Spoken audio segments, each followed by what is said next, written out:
A new romance sets a young woman's heart aflutter. She seemed very happy. They were inseparable. She was just really living her best life. But a horrible tragedy would stop its beating. She was shot 13 times. It's not fair. It took the life out of me. Could it be a love triangle gone wrong? But divorce was on the horizon. Jealousy has to be looked at. New love, old love, everybody plays a part in this. Or is the truth even more twisted? They were planning this for months. What did she do to deserve this? Now you're putting a case together for a conspiracy. That is the worst kind of evil. I just was like, wow, this is really like a movie.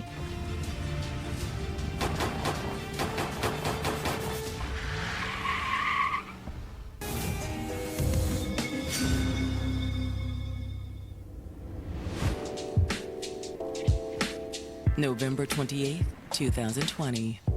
It's Saturday night in Lansdale, Pennsylvania, a peaceful suburb on the outskirts of Philadelphia. The population is approximately 18,000 people. Lansdale is an area where a lot of people come to build their families. It's where people go to stay away from violence or crime. But for one neighborhood, this night will be anything but peaceful. At 10 o'clock that night, a resident was letting his dog out when he heard what sounded like gunshots. Racing to the front of his home, he spots one car racing away, and another crashed into a pole. The car looks like it's been in an accident. But with the gunshots, it's a suspicious situation. He cautiously approaches the vehicle, where he finds the driver slumped over at the wheel. She looks unresponsive. Miss. Getting no response, he immediately calls 911. He lets the police know what he heard and what he's seen. Within minutes, first responders are on the scene. The car is still running. They reach in, turn the car off, and put it in park. They find a purse. An ID inside identifies the driver as Ebony Pack.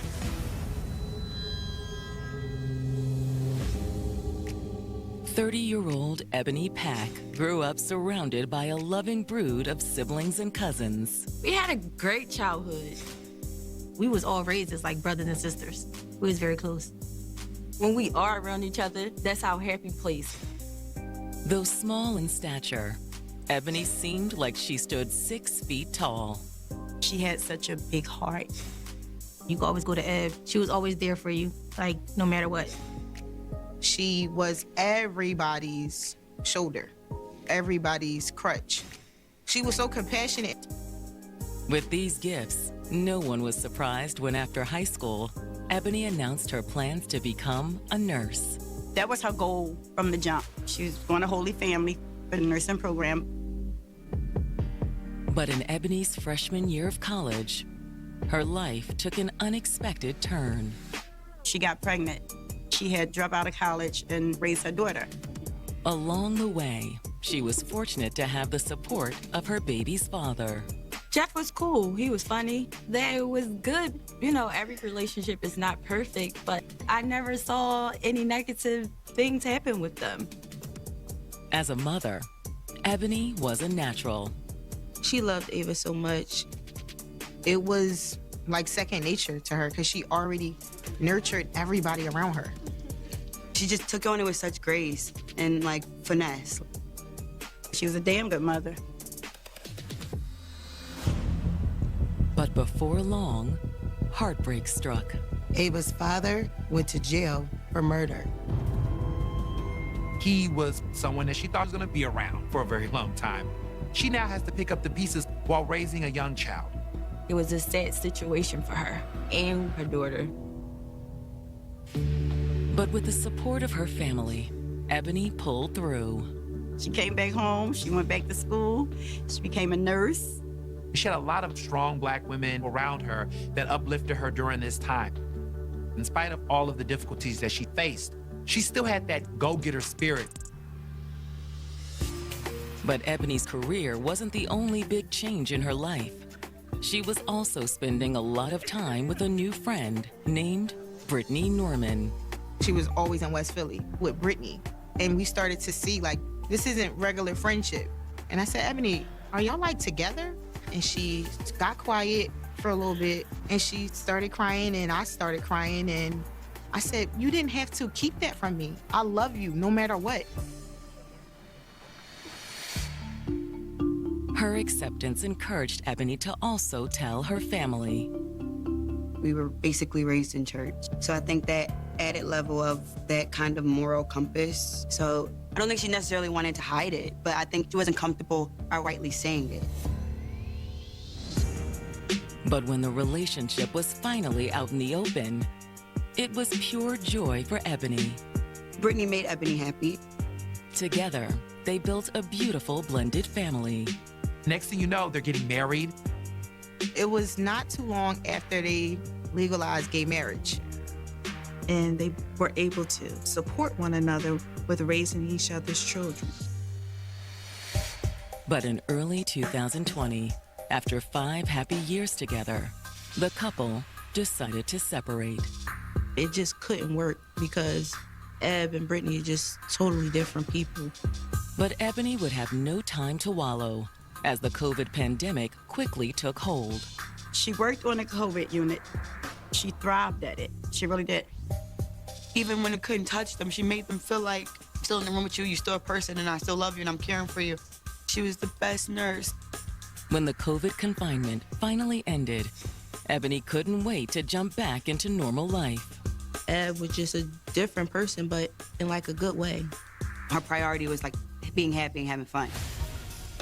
And a trip to Miami with her nursing colleagues would change her life forever.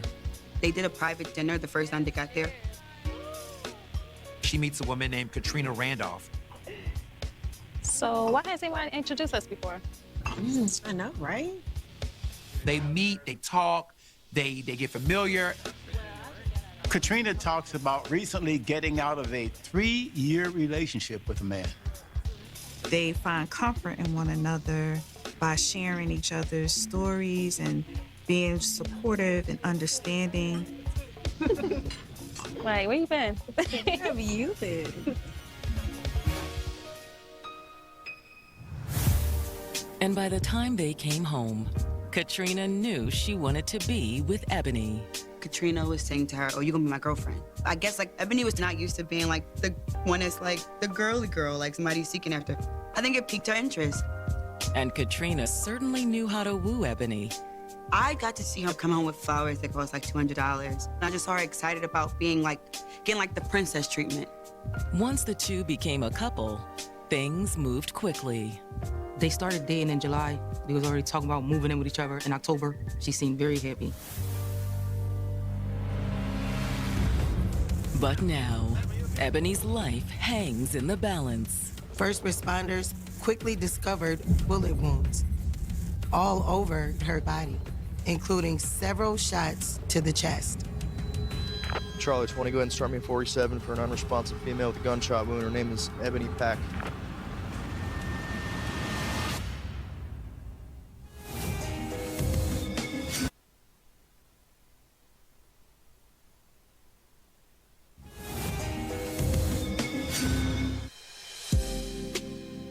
After separating from her wife, Ebony Pack had found love again with a woman named Katrina Randolph. She was happy. She was just really living her best life. Ma'am, are you okay? But now her life is in jeopardy. Somebody shot into the vehicle where Ebony was. There were bullet holes in her body. While she's raced to the hospital, investigators contact Ebony's family. Lansdale, the police station, called me, and I'm like, please just tell me if it's bad. And she was like, I can't. I just would say get to the hospital as soon as you can. So my mom went, and I said, I'll stay here with the kids. Get to the hospital, they like, she had surgery. The doctors come out here and talk to you in a minute. So my anxiety was more like 100. Back at the crime scene, detectives have arrived and begun examining evidence. They note that even though Ebony's vehicle crashed into a pole, there is little damage to it. That would say it rolled into that position and was not actually driven into that position. There wasn't major impact like somebody was racing or something like that. So that evidence is very important. There are also 9mm shell casings outside of the vehicle. The bullets came from outside. They shot into the vehicle. Though police have little to go on, they don't believe this was a random shooting. This is not in the inner city. The reputation of the area is very peaceful and very calm. Which explains why so many neighbors have begun to gather at the scene. Lansdale is the kind of place where people are gonna come out and insert themselves into the investigation. This is a see something, say something kind of neighborhood. It is a community of law and order, and they wanna help. Hey, how you doing? As does the 911 caller, who's the first witness investigators interview. The neighbor was outside with their dog when he heard gunshots. I heard gunshots, so I went to the front of the house, and it was a car that just sped off. You saw a car? Can you tell us what it looked like? The man said that he couldn't get a good glimpse of it, but based on the tail light description, it looked like it was a Cadillac. As investigators make the rounds with other neighbors, this is quickly confirmed. Another witness confirmed that it was in fact a Cadillac. It's a lead detectives desperately needed, as their case has just turned into a homicide. The fact they come out and tell me my daughter was dead. She was shot 13 times. It took the life out of me. Took the life out of me. My mom called me. I just remember hearing her say, they killed her. And I said, what? And she said they killed her. I screamed because I couldn't help it. By now, investigators have arrived at the hospital, where they meet with Ebony's grief-stricken mother. Do you know anyone who would want to do something like this? No, I don't know no one would want to hurt my daughter. She just didn't understand, like, how this could happen. Ebony just didn't bother nobody. She never got into altercations. She would never hurt anybody. She would pray for somebody before she do anything. You're talking about a 30-year-old nurse who's a mother.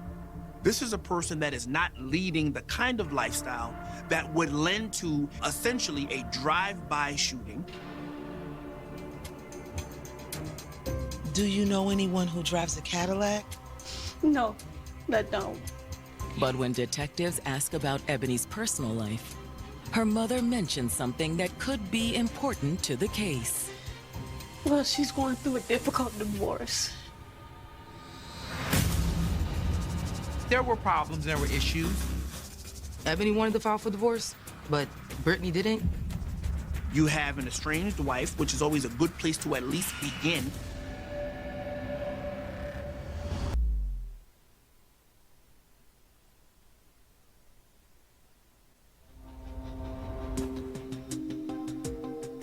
The mother of murder victim Ebony Pack has just told Lansdale detectives that Ebony was going through a difficult divorce. She wanted to get out, but I don't think Brittany wanted to end her marriage. Her mother explains that in the beginning, the two women were deeply in love. She was happy at first. Her family, however, wasn't. Nobody really got down with Brittany. Brittany was always so overbearing. Because we love Ebony that much, and because we felt like Ebony loves her, we tolerate her. To her mother, it seemed Brittany put too much on Ebony's shoulders. Ebony, the everything in the relationship, as far as financially wise. Like, both of y'all are grown women. You know, you can't carry the weight of everything all the time. To the point where Ebony's mother found Brittany abusive. It was not physically abusive, but probably mentally abusive. Brittany just wanted to control Ebony, and Ebony couldn't be herself when she was around. She wouldn't let Ebony go anywhere by herself. She just had to be there.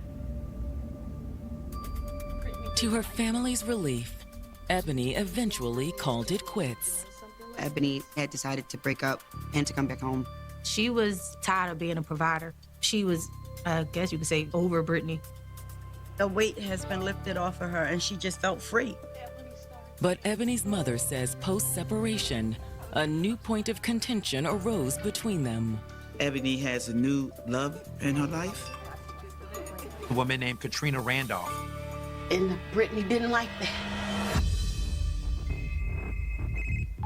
She was calling my mom about who is this girl Ebony's with. She's gonna smack them when she see them. Which makes investigators suspect this could be a love triangle gone wrong. Do you think Brittany would be capable of something like this? At first I didn't, but after this, I'm not sure. As I talked to the detectives, Brittany became a strong thought. What about Katrina? Do you know what she thought of Brittany? I don't know. But Ebony's mother shares her reservations about Katrina as well. Her energy was off. She was possessive. I remember Ebony telling me she's not all the way there. Like Katrina chased somebody with a hammer before. That girl got some anger issues. Under the circumstances, detectives need to speak with both women. You have to look at both of them. New love, old love. Well, we're very sorry for your loss, okay? We'll be in touch. Thank you. Both Brittany and Katrina are potential suspects in this crime. Police reach Brittany first, and she agrees to come in for an interview first thing the following morning. Face to face with detectives, Brittany appears devastated by her ex-wife's death. I can't believe this happened to someone like Eb. She knew Ebony's character, and she knew that she was a good person. Yet she doesn't deny there were tensions between them. Brittany makes it very clear that yes, they had problems. Yes, there were arguments, but it wasn't to the point where she was some bitter, jealous ex. She knew about Katrina. She knew Ebony wanted to move on. I didn't have no problem with them seeing each other. But Brittany admits there was one thing Ebony was doing that she wasn't okay with. Sometimes my daughter would be with her and she'd take her to Katrina's house, so we would argue about that. She openly admitted that she didn't like that, and they got into arguments about it. But Brittany was adamant that she didn't have anything to do with this murder. Well, where were you last night then? I was with friends. All right. Well, before we let you go, do you know anyone with a Cadillac? No, not that I can think of. Okay. Well, thanks for coming in. If we have any other questions, we will get back to you. Not long after Brittany leaves the station, Katrina comes in for questioning. She had already heard from family and friends about Ebony's murder, and she said she was sleepless over it. And that's when she makes a jaw-dropping revelation. I think I know who killed her. Katrina says my ex-boyfriend may have had something to do with this.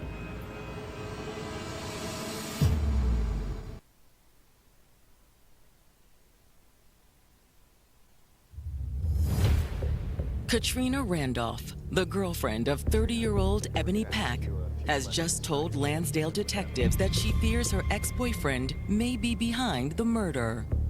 And what's your ex's name? Ling Dan. Katrina and Ling had a very toxic relationship. They had dated for 3 years. She leaned on him for finances. But when she finally broke things off, he refused to accept it. He consistently stalked her, showed up to her job, consistently called her. And discovering she was dating someone else only fanned the flames.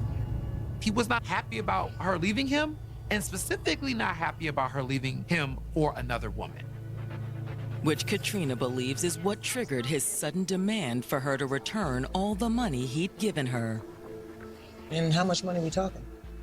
Over the years, like 19,000, but I didn't have it all. She could only give him 10,000. Not long after, someone broke into her home, and Katrina immediately suspected Ling. Things that were stolen from her home just so happened to be things that Ling had purchased for her. Did you report this to the police? No. Why not? She didn't feel like she could because she didn't have any proof that he specifically did it. Although Katrina admits that wasn't the only reason. There was a pattern and a history of abuse. And Katrina says that one night, Ling went too far. She recalls she's pumping gas in her car one evening. Ling shows up, gets inside her car where the keys are still in her ignition. He gets into her purse trying to take money. Ling, what are you doing? Get... She gets in the passenger side and confronts him. Ling, get my car! Hell no! Hell no! To the point that he basically hijacks the car with her in it. Hell no. I'm taking you, I'm taking this car. In a panic, she climbs in the back seat and tries to call somebody for help. Who you calling? Is that Ebony? Better tell your girl to watch her back. He said he's gonna do something to Ebony if Katrina don't give him his money back. Eventually, Katrina says Ling gave her a chance to escape. Ling goes to a store and gets out to go make a purchase. She takes her car back. Don't move. Shaken, Katrina knew she had to take action.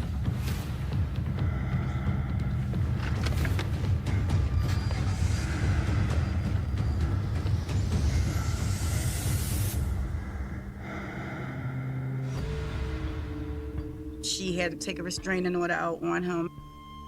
To detectives, Katrina's theory sounds plausible, but they aren't sure she's telling the whole truth. She has been described as someone who is controlling. What if she had become angry with Ebony and had harmed her? Could she be using Ling Dan as a scapegoat? But when pressed, Katrina insists she and Ebony were in a good place. She makes it very clear that her relationship with Ebony was fine. And you didn't have any issues with her speaking with her ex-wife? No. Why would I? I'm the one she wants to be with. They were in love. They were inseparable. In fact, she says that she and Ebony were planning to meet the night of the murder. She said Ebony had called her around 9:30 to let her know she was just 10 minutes from her house. As time passed and Ebony didn't show up, Katrina got worried.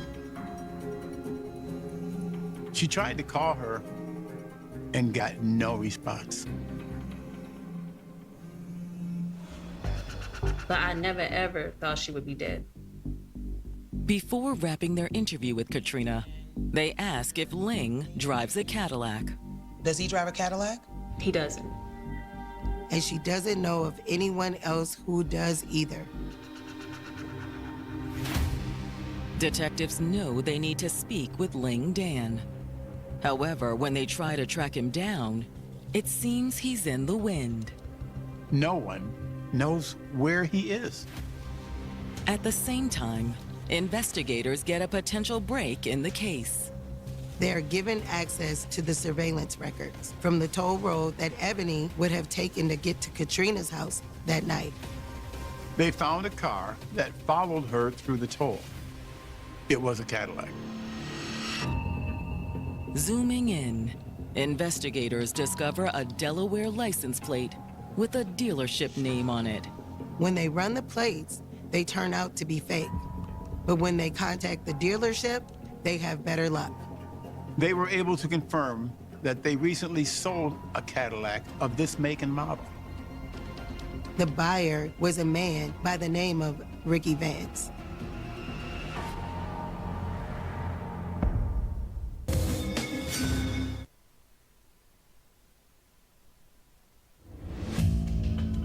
Lansdale investigators have traced the Cadillac they believe Ebony Pack's killer drove to a man named Ricky Vance. He becomes a person of interest. And after running a background check, he definitely seems capable of this kind of crime. He served state time for carjackings. He's no stranger to violence. In fact, he had been in prison for 20 years. He had only been out on parole for a few months. After hauling Ricky in for questioning, what's this all about? Detectives waste no time confronting him. We have evidence that your car was involved in the murder of a woman named Ebony Pack. What are you talking about? We have your car on camera with counterfeit plates. He immediately confirms that, in fact, the Cadillac is his, but says he'd never put counterfeit plates on it. He also denies knowing anyone named Ebony. But that doesn't stop police from digging further for a connection to the crime. Do you know someone named Ling Dan? No, ma'am. What about Katrina Randolph? Does that sound familiar? Who is that? And when asked where he was the night of the murder, he claims to have an alibi. I was in Philly watching a boxing match with friends. And you had the Cadillac with you in Philadelphia? Yes, ma'am. Did you loan it to someone? No, ma'am. But the evidence just doesn't support his statements. Several witnesses describe the Cadillac fleeing from the scene. Ricky's been found lying. And when investigators look into his alibi, Ricky's caught in yet another lie. The alibi does not check out. And the plot only thickens when they receive his phone records. They quickly find text messages between him and a man named Terrence Marche discussing counterfeit plates. They also see a series of several calls between Terrence and Ricky on the night Ebony was shot, with a gap of about 3 hours right around the time of the murder. While the phone records don't prove Ricky was involved, they are enough to get a warrant to search his car. They find gunshot residue on the passenger seat of the vehicle. The shots came from the passenger side of the Cadillac and to the driver's side of her vehicle. So we know that at a minimum, 2 people have to be in the Cadillac.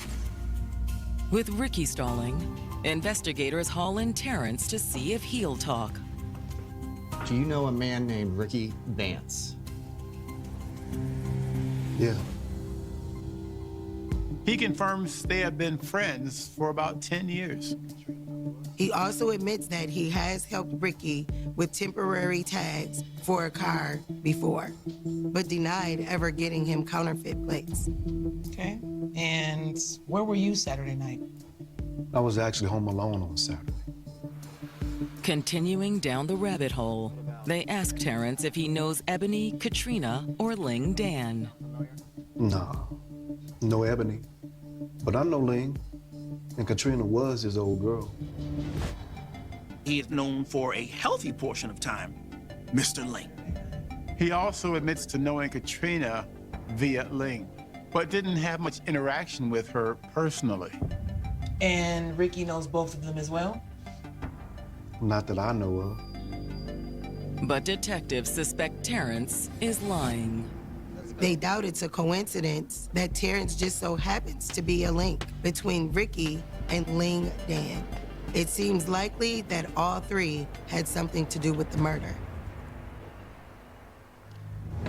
And when detectives pull Terrence's and Ling Dan's phone records, they find their smoking gun. The cell phone data of these 3 men put them at the same spot at 8 p.m. on the night that Ebony Path was killed. And they suspect Ling Dan is the mastermind behind the crime. The theory was that Ling commissioned this hit on Ebony as revenge on Katrina. He solicited Terrence to be the gunman, who then brought in Ricky to be the driver. Police believe after finalizing their plans, Ling Dan left the meeting alone. Cell phone records show his phone heading across state lines into New Jersey. Meanwhile, Ricky and Terrence turned off their phones. It was highly suspect that they turned them off for a 3-hour period, right at the time that the murder was taking place.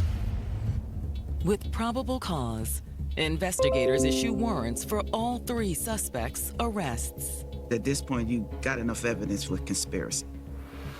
Then they bring Ebony's family up to speed. They called me. Detectives always made sure that I was in the loop. The story was so crazy to me.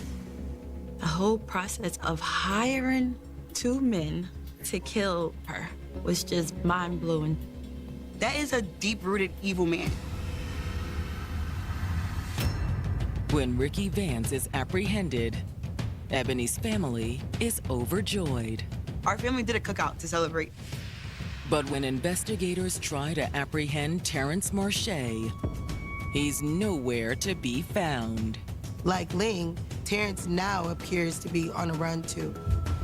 Fleeing basically says to any law enforcement agency, you are guilty.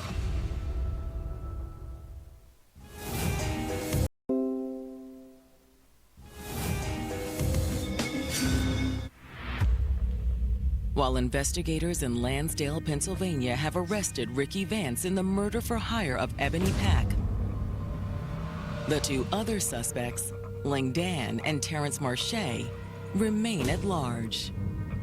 All we could do is pray and pray that they didn't get away with it. Through it all, investigators refuse to give up on the case.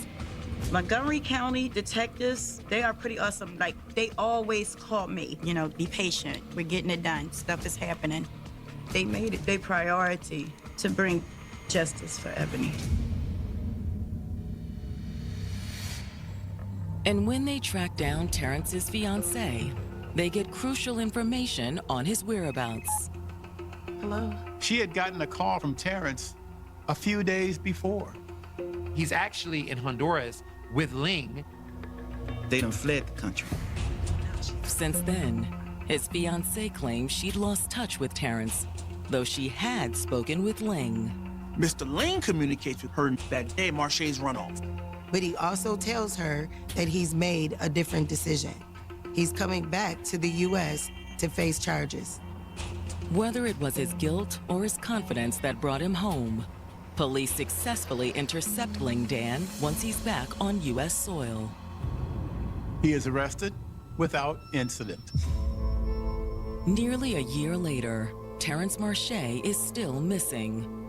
Nonetheless, the trial of Ling Dan and Ricky Vance moves forward. Pretty much my whole family were there every day. You know, we showed up for her. We showed them that she was loved. Face to face with the family, the defendants show their true colors. Ricky Vance, because he's a loser. I think he was just following behind that man. But Ling, because he's evil, he thought he would just get away with it. Like, he was smiling the whole time with a stupid little smirk on his face. And it's just like, yuck, that man is disgusting. The prosecution portrays Ling as the conspiracy's mastermind. Ling hired Terrence to be the shooter, and Terrence hooked Ling up with Ricky as the driver. A vengeful ex-lover, Ling was motivated by jealousy and dollar signs. Katrina moved on with Ebony, and he still wanted Katrina, and he also wanted his money. According to the prosecution, on the night of the murder, Ling, Ricky, and Terrence met up to finalize their plans. That killing was as a result of the meeting that took place. There was a forethought, there was a plan, so there's first-degree murder. Afterwards, Ricky and Terrence turned off their phones and followed Ebony to the scene of the crime. Police showed evidence from the toll of the car owned by Ricky. They followed Ebony on the Pennsylvania Turnpike, which is also laden with cameras. And as they followed her through the streets near Katrina's home, they opened fire. They pulled up beside her and began shooting out the open window of the passenger side of the Cadillac.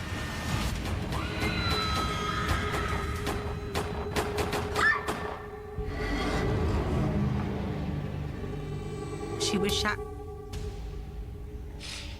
13 times.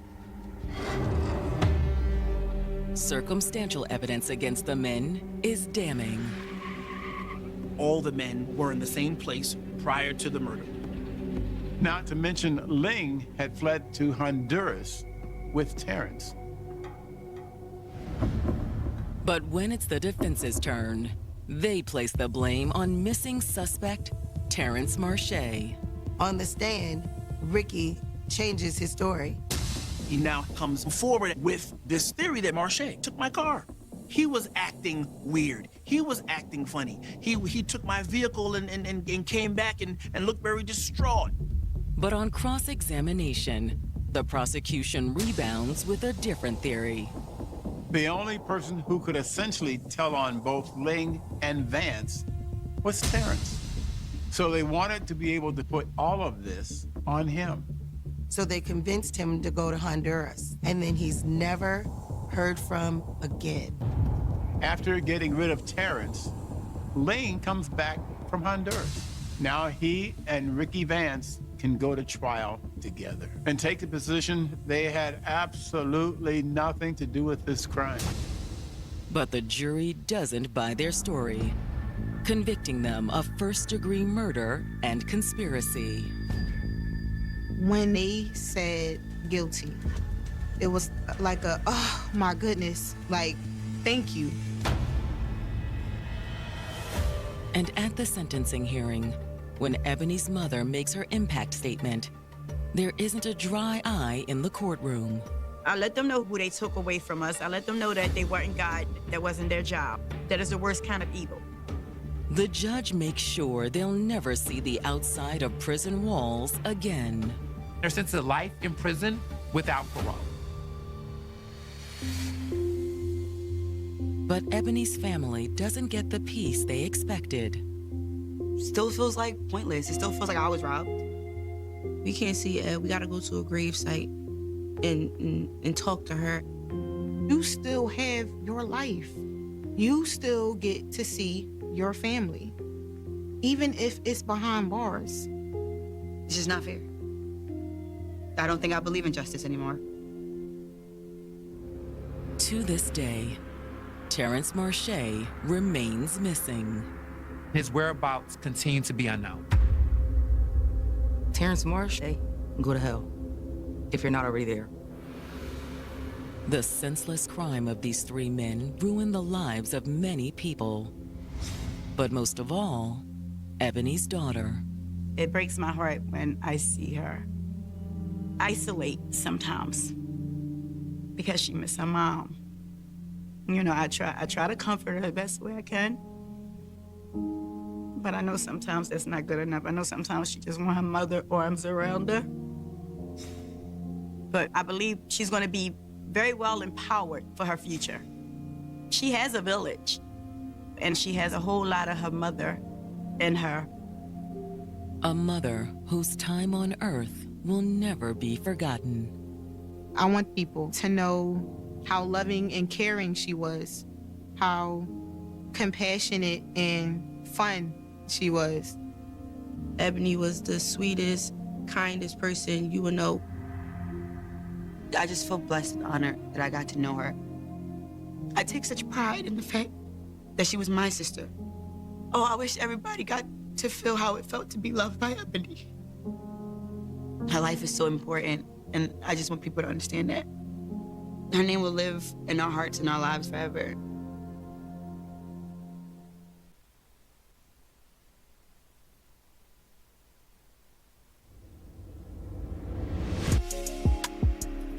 She She was a bright and beautiful 18-year-old with big dreams. She always wanted to work at NASA. She was very smart in school. She was the joy and the light of the family. But on a cold winter night, that light is suddenly extinguished. She was lying on the bed, covered in blood. Was it an intentional act or was it an accident? Can you tell us what happened? They don't understand who could have done this to her. The police only have one suspect. People were saying, this is a bad person. Yeah, they were like yelling at each other. For a detective, that's a huge red flag. But does the suspect have a motive? This is your fault. There's so many things that are unsaid and unseen in relationships. I don't care anymore, whatever. They didn't know anything about him. Every time. One day, it just explodes. Can the investigators pick up the pieces and put together a case against her killer? I legit was scared. He was acting insane. Juries are extremely unpredictable. A lot of people don't get justice at all. Police! Freeze!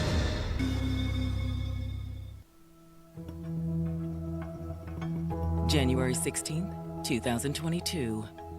It's early Sunday in Indianapolis, Indiana, the Hoosier State's capital and largest city. Indianapolis is a great place for you to raise your family. There's tons of things to do, so it attracts a lot of people. But the vibrant city shuts down on a bitter winter night. It gets cold down there for sure. It's quiet, the streets are typically empty. At around 1:30 that morning, the wintertime quiet is about to be broken by the wail of sirens. 911 dispatch got 2 phone calls back to back. Hello? Where's the location of your emergency? I don't know. I don't know. The caller abruptly hangs up. But soon another call comes in from the same phone. 911, where's the location of your emergency? 911 gets a second call, and this one is even more desperate. This is coming from a woman caller. Where are you? Then that call abruptly ends as well. However, the dispatcher is able to pinpoint where the calls originated.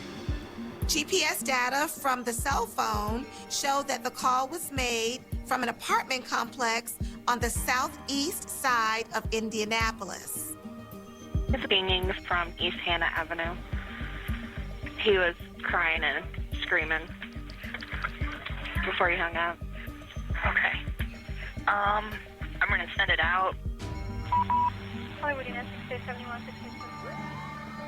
Police quickly arrive at the apartment complex and begin searching for the 911 callers. They didn't know exactly which apartment it was. They happened to notice that there was a door open. They walk inside the door and they see blood in the living room area. They go further into the apartment and they find a woman. Ma'am, are you okay? She's lying on the bed, covered with a blanket. When they pulled back the blanket that she was covered in, there was a gunshot wound to the arm and to her torso. I've got a gunshot wound in the EMT. Police and paramedics attempt to stabilize the young woman, but she's lost a lot of blood. Can you tell us what happened? I can't. Who did this? She really couldn't tell police too much. All she could say was her name, Daytara.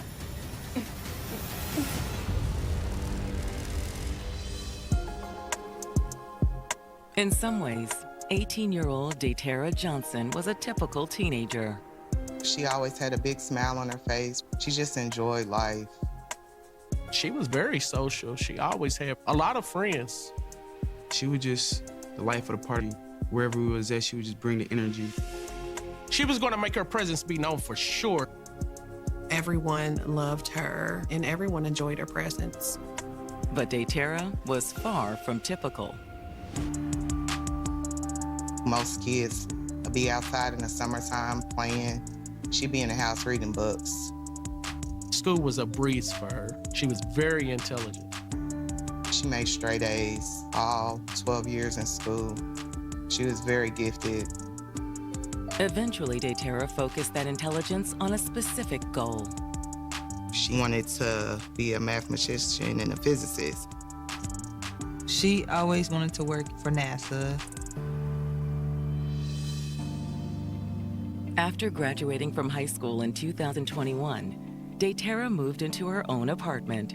She really loved her freedom. She loved her privacy and really just wanted to start that journey on her own and begin college soon. The gifted student also caught the attention of the opposite sex. Growing up, she was more of a tomboy. Then as she got older, she loved her long nails and lashes. Daytera's a very beautiful girl. The dudes gravitated towards her. But she really wasn't interested in a serious relationship because she didn't want anything to interfere with her independence, her education, or her career goals. But that changed when she met 20-year-old Anthony York. She met him from her friends. Daytera and Anthony actually met the spring of 2021, and he was immediately smitten. The attraction was mutual. He didn't really talk too much, but he was cool. I'm glad you finally had the nerve to tell me how you feel. You're so beautiful, it's intimidating. I definitely saw them liking each other, for sure. That attraction was there from the beginning. And from there, they just built a relationship and really kicked it off. With everything going her way, Daytera felt like she was on top of the world. I've got a gunshot wound. I need EMT. But now, her future hangs in the balance as paramedics struggle to keep her alive. She has 2 gunshot wounds to her body.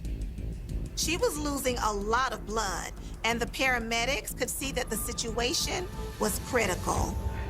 Can you tell us what happened? The officers ask over and over. Who did this? But there's no answer. They knew that they had to try to get her to the hospital as soon as possible. Daytera is pretty much going in and out of the door. Then she lost consciousness. She can't tell them anything else.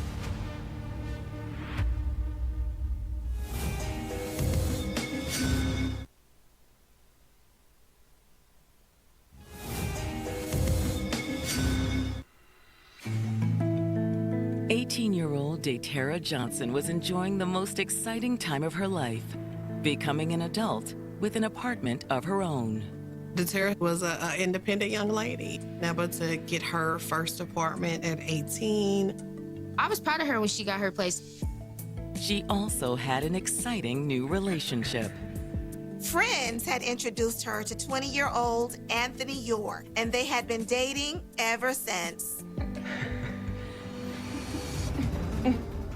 But now Daytera's life is hanging by a thread.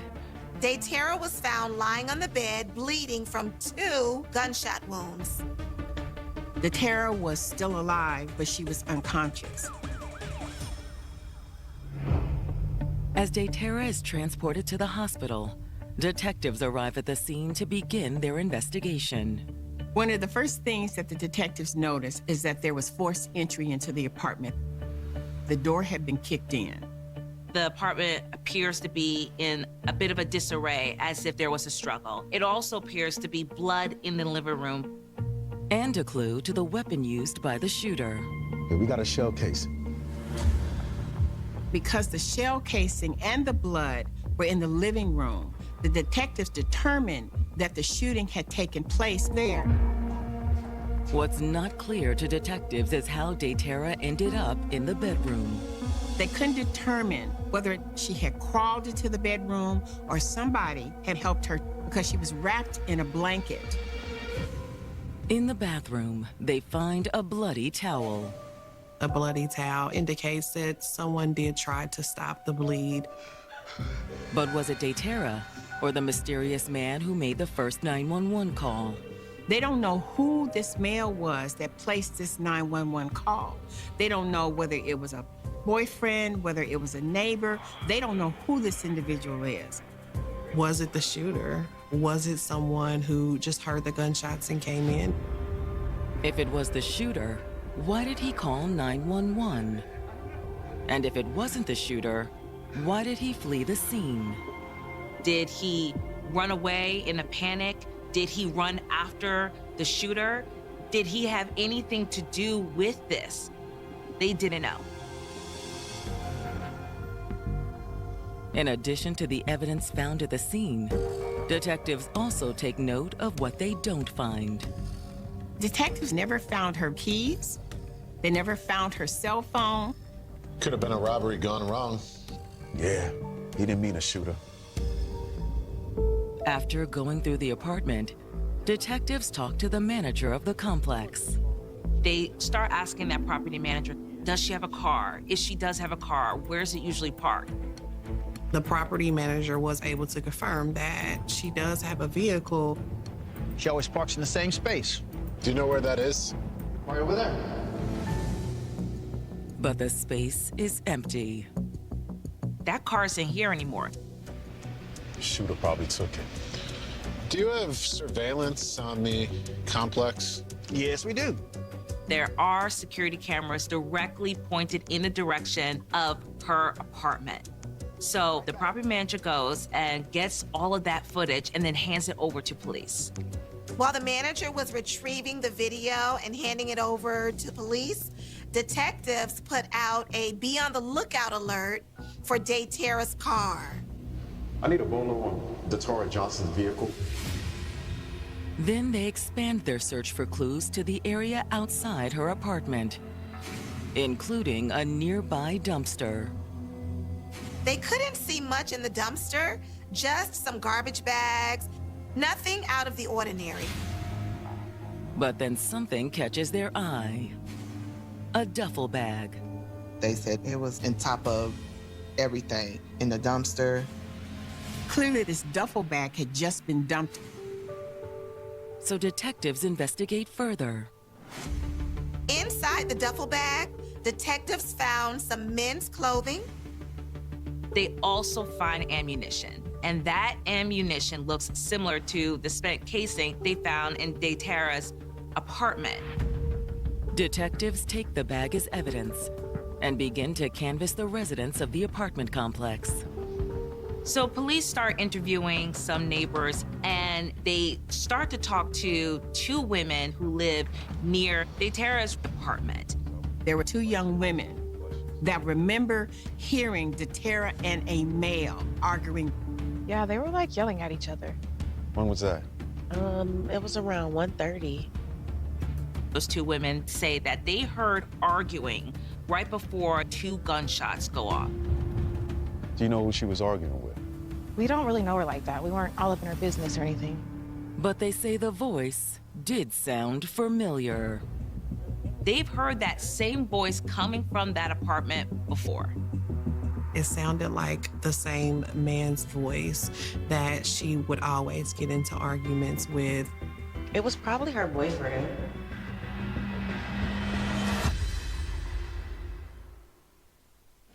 Ooh, fun. Yikes. The leaky refrigerator coil card. Is that bad? Oh, Dad! Death? Of an AC fan motor. Oh no. But your future is bright with an American Home Shield warranty to protect your covered appliances and home systems. Are there bees behind me? My bees escaped. Phil, we talked about this. American Home Shield. Don't worry, bee warranty.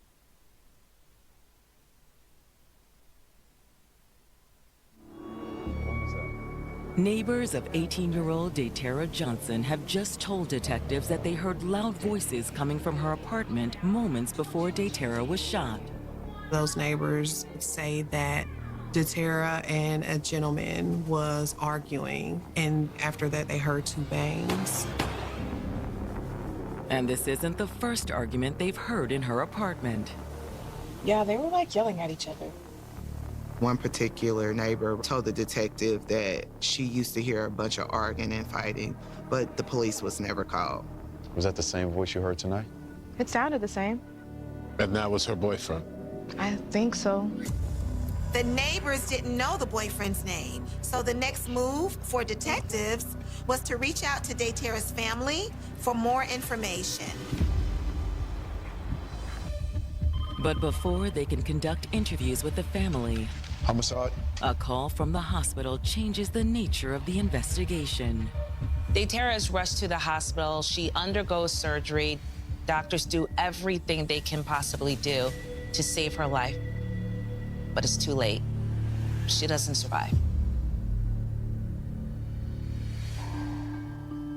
Daytera's family is also contacted and break down at the news. When I heard the news, I went into shock. My husband just barely could speak, and he was like, she gone. When detectives arrive at her parents' home, they find a family struggling with their grief. I was asleep. My twin brother, he had Brandon in my room. He was like, she gone. I hear a lot of commotion in the front room. My dad, he was in the living room, and police is in there. He was just crying nonstop. But Daytera's parents are determined to see justice done. Is it possible we could ask you a few questions to find out who did this? Yeah, of course. Whatever we can do to help. The first thing they tell detectives is that they can't imagine anyone wanting to hurt Daytera. She's loved by everybody. Is it possible that she might be involved in something that is dangerous? Maybe something she didn't tell you about. No, we were very close. Detectives want to know, was Daytera involved in anything, gang activity, drugs? Due to the forced entry, this possibly could be a drug deal gone bad or even some kind of gang retaliation. But Daytera's family is adamant that she wasn't mixed up in anything like that. Is anyone that she had problems with, disagreements with? Her boyfriend, Anthony York. They knew that they fought a lot, but she didn't seem scared. It was just more she was annoyed when they fought. She would just be like, we argue, or we got an argument. It's just like how you vent to your sister. When they got in arguments, did it ever turn physical? Honestly, we don't know. Daytera didn't mention Anthony a lot. The family had only encountered Anthony a handful of times. It was kind of strange. We never knew who he was, what he was about. I knew a lot of people surrounded by him. Like, I grew up with his mom and his dad. And I met him one time, but didn't personally know him. And while the impression he made wasn't alarming, it wasn't reassuring either. The first time we met him, the interaction was kind of weird. He didn't introduce himself. He didn't say that I'm Daytera's boyfriend. He was just standoffish. He really wouldn't look at us too much. Hoping to learn more, detectives return to the station and file requests for her social media and phone records. Social media is such a huge aid in helping an investigation. These days, everybody posts everything on their social media. While waiting for a response to the requests, detectives review the security camera video from Daytera's apartment complex. They get an opportunity to look at the surveillance video, and that surveillance video tells a lot. Yeah, that looks like her car. Here we go. They can tell that it's a young black man and he's carrying a duffel bag. He goes and he dumps the duffel bag in the dumpster. You see him go back inside the apartment, then come out and get inside the car and pull away. That's gotta be the shooter. That could be anybody. With the darkness, the poor quality of the video, and the fact that the man had on heavy clothes because it was winter, it was almost impossible to identify him. Could it be Anthony York? There may be an easy way to find out. Detectives retrieved the duffel bag that had been collected as evidence from the dumpster. They go through the duffel bag again. And under closer examination, detectives find something. The detectives found a bond warrant. This is huge for the investigation. This is the break they needed. There it is. Anthony York.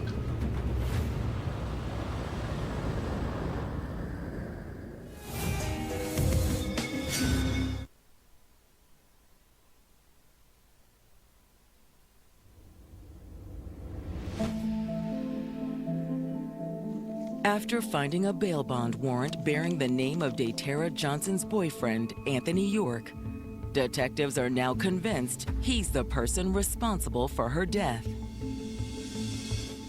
Here we go. Video from a security camera showed only one person entering and leaving Daytara's apartment, and only Anthony would have a motive to dispose of a duffel bag full of his clothes. But is Anthony York capable of murder?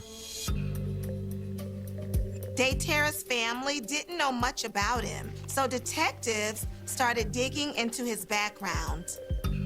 And what they find is alarming.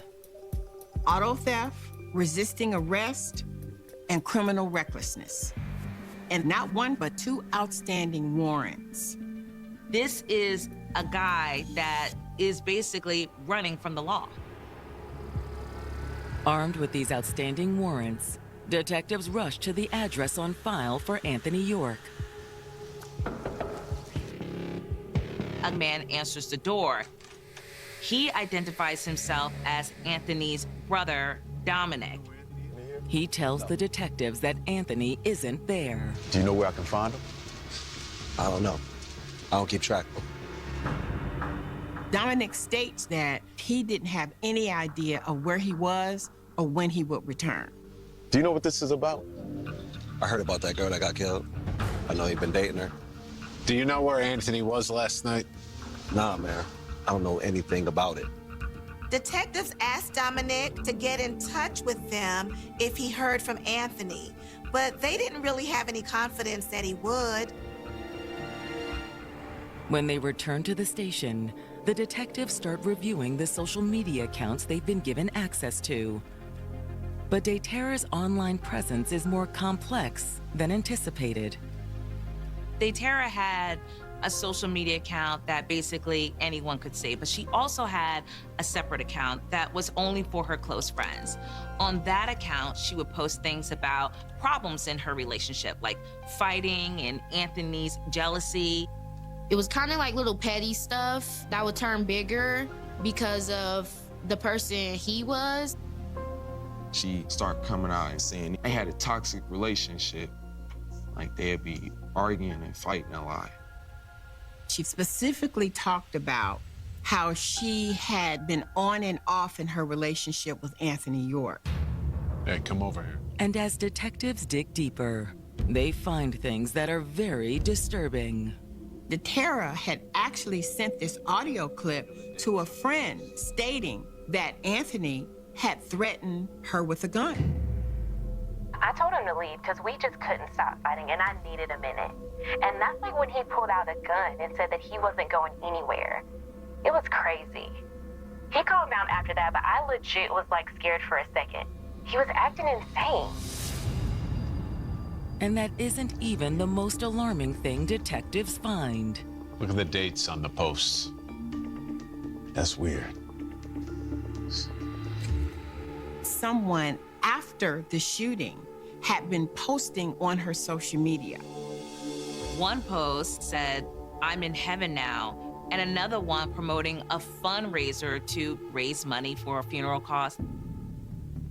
Daytara's family is shocked when detectives check to see if they've been posting on Daytara's accounts.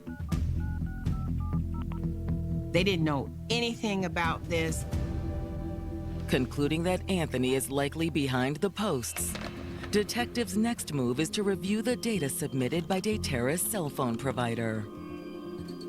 The detectives could see that there were 2 calls made to 911, but there were also phone calls made to another number before those 2 calls were made to 911. The number belongs to Anthony York's mother. Within an 8-minute time period, someone had called Anthony's mother several times. None of the calls were answered. Detectives wondered if Anthony had panicked after shooting Daytera and then tried to call his mother before he fled the scene. Before they can put a trace on the phone, detectives get word that Daytera's car has been found. I was actively on social media posting her car because I'm like, whoever killed her has her car. Soon afterwards, someone contacted Daytera's mother, and sure enough, detectives go and they find Daytera's car parked about 5 miles away from her apartment. Check this out. When detectives search the car, they find a driver's license. But it's not Daytera's. The name on the driver's license was Dominic York. Somehow, the driver's license of Anthony's brother had ended up in Daytera's car. Now the detectives don't know who committed this crime. Did Anthony call his brother for help when he couldn't reach his mother? Oh, call him. Get him down to the station. Well, that's not gonna happen. Dominic is already in custody. They find out that he's actually in jail for unrelated charges. But for the detectives, it's an opportunity. Can you believe it? They say, you know what? Why don't we start to just listen to some of his phone calls that he's making from the jail? It doesn't take long for the strategy to pay off. One call in particular was interesting.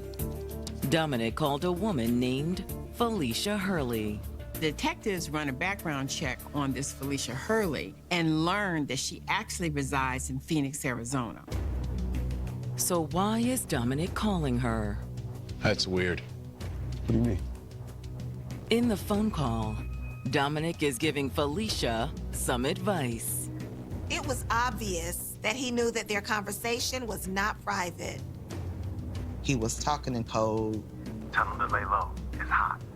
Detectives realized he was sending a message to Anthony.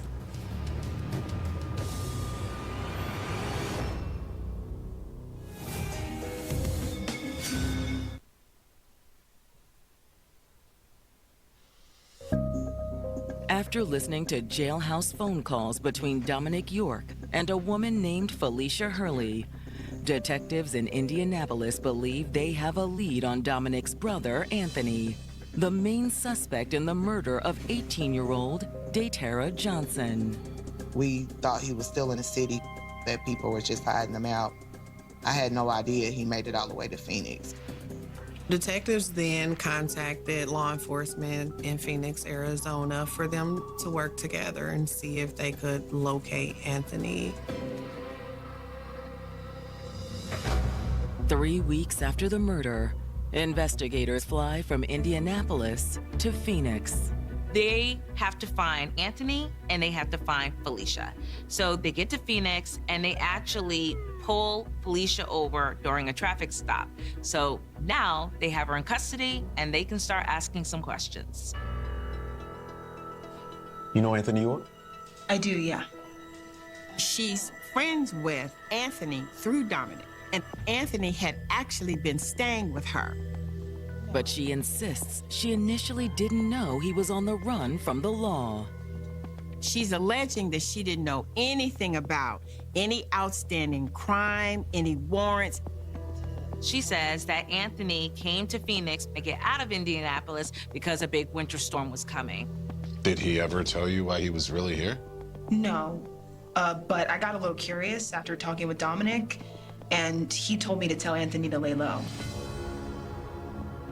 So, Felicia went to a court records website. She found that he had 2 outstanding warrants. But that's not all. It's when she saw social media that she knew, wait a minute, this guy's on the run for murder. What did you do when you found out? I didn't do anything. She was too afraid to say anything to Anthony. She didn't want Anthony to do anything to her. Did he threaten you? No, he didn't have to. Felicia says she just doesn't feel safe with Anthony around. Let's go. The detectives pass the information on to local law enforcement, who immediately head to Felicia's apartment. Police! Freeze! And on the patio, there's Anthony York. Hands up. Turn around. Put your hands on the back of your head. He is arrested without incident. On February 10th, the investigators sit down with Anthony in a Phoenix interview room. You know why you were picked up? I got a couple of old warrants. And a new one for murder. Anthony says he's not surprised. Anthony admits that he was in Daytera's apartment the night of the shooting, but he says he has nothing to do with it. You want to tell us what happened? I'm gonna tell you, but man, I still can't even believe it myself.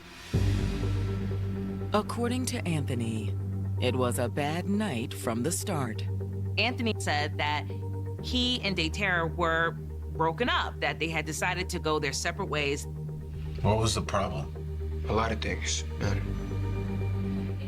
Anthony says they've been arguing a lot. He was pretty convinced that she was seeing another man. He did not know who that other person was. Why'd you go over there if you had broken up? I went over to get my stuff. He was only there to retrieve some of his items from that apartment. He did admit to the fact that they had had an argument. This is your fault, not mine.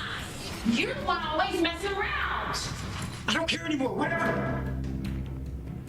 Anthony says he just wanted to get his things. He stepped outside to go and throw something in the dumpster, some things that he had in her apartment that he no longer needed. That's when it happened, man. What happened? He stated that when he went to the dumpster that someone went into her apartment. He said he didn't know who it was.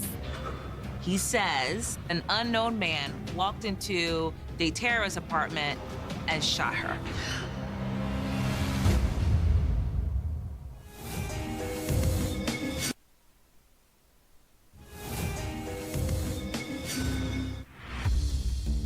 Anthony York has just told Indianapolis detectives that his girlfriend, 18-year-old Daytera Johnson, was killed by a mysterious man who slipped into her apartment. It was a crazy night. Anthony told police that him and Daytera were breaking up and that he had gone over to her apartment to get some things that he had left there. He admits they argued while he was there, but says it wasn't anything serious. Anthony tells police this was just a breakup.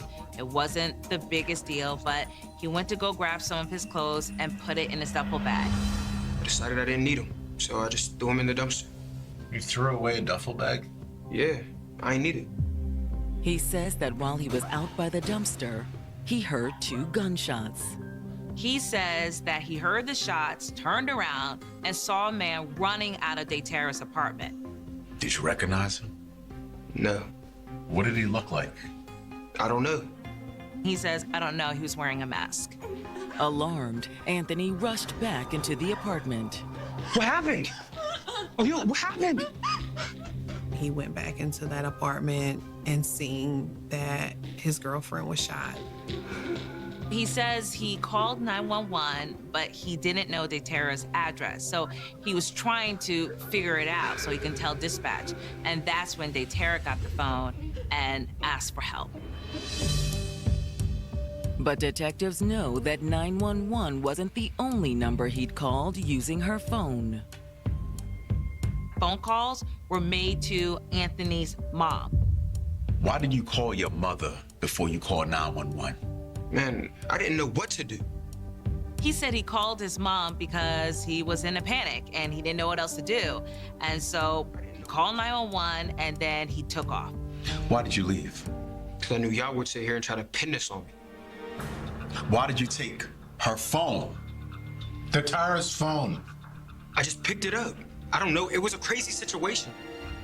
He said when he realized he had her phone, he threw the phone out of the window. He said he didn't know where. The detectives have heard enough.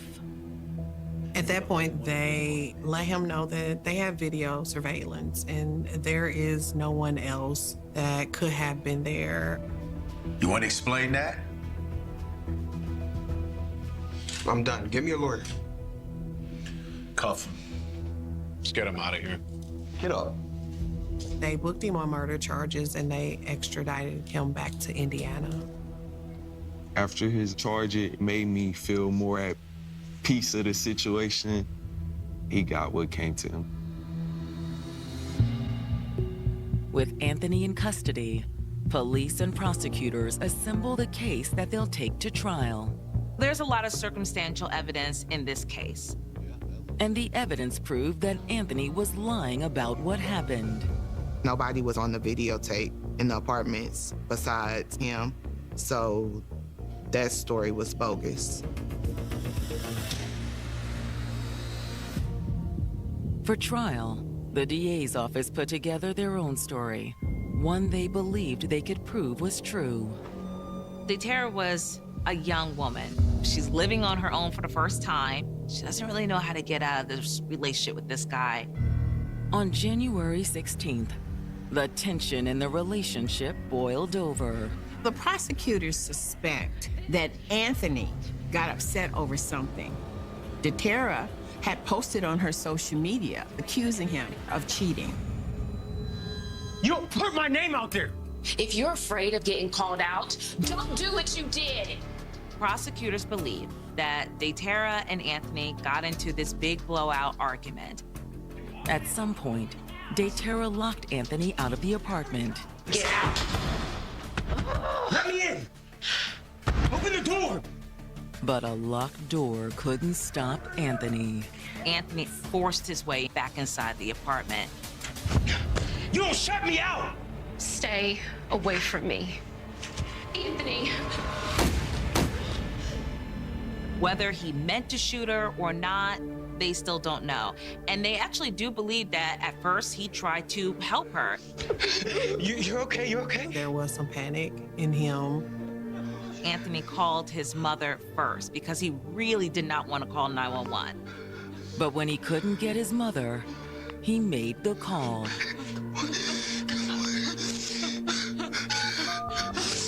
He did call 911, and he hung up with them quickly. Then he started getting rid of evidence that he'd been there. He decided to grab that duffel bag, dispose of any evidence that may have shown that he was in that apartment. While he was doing that, Tara managed to pick up her phone.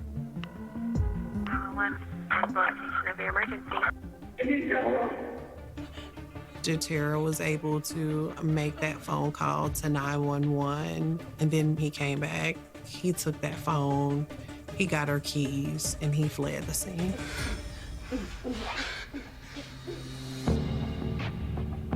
Looking ahead to the trial, the prosecutor is confident, and Anthony York isn't.